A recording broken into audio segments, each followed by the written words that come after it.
আচ্ছা, মানুষের সম্পর্ক নিয়ে তোমার ভাবনা কেমন? মানুষের সঙ্গে মানুষের, না একটা ছেলের সঙ্গে একটা মেয়ে? ছেলে এবং মেয়ে, মানে প্রেমের। পাওলো কোয়েলো বলেছেন, love is the force that transforms and improves the soul of the world. ভালোবাসা পৃথিবীর আত্মাকে বদলে দেয়। আর রবীন্দ্রনাথ বলেছেন, তুমি অকারণে শিল্পী হতে চাও কেন বুঝি না। ক্রিটিক বা পলিটিশিয়ান হলে ভালো হতো। তো মানুষের কথা কোট করো কেন? তোমার নিজের কোনো ভাবনা নেই?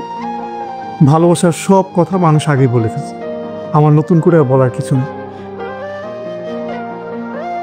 তাই এই কাজটাই তোমাকে দিব বলে ভাবলাম। কি কাজ?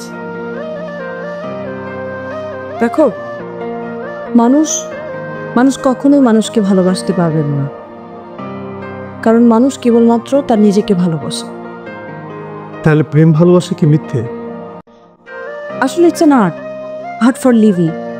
মানুষ কখনোই প্রেমে পড়ে না, প্রেমের ধারণাটাকে ভালোবাসে। সেজন্যই তো প্রেম নিয়ে এত গান, এত কবিতা। সাদামাটা লৌকিক প্রেম আমাকে টানে না।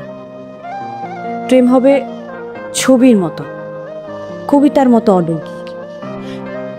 পেতে ইচ্ছে করবে, কিন্তু ছুঁয়ে দেখা যায়নি। তোমার কথা বোঝার ক্ষমতা আমার নেই।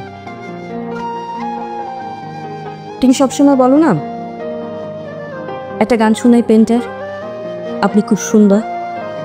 কথাগুলো খুব সাধারণ, কিন্তু আমার ভালো লাগে। তোমার প্রকাশভঙ্গির কারণেই ভালো লাগে। তাই ভাবলাম তোমার সঙ্গে থাকা যেতে। আমার ভয় করছে।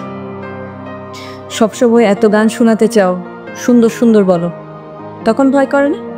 তখন তো ব্যাপারটা ছিল অনিশ্চিত, আবিষ্কারের উত্তেজনা ছিল। ব্যাপারটা এখনো অনিশ্চিত।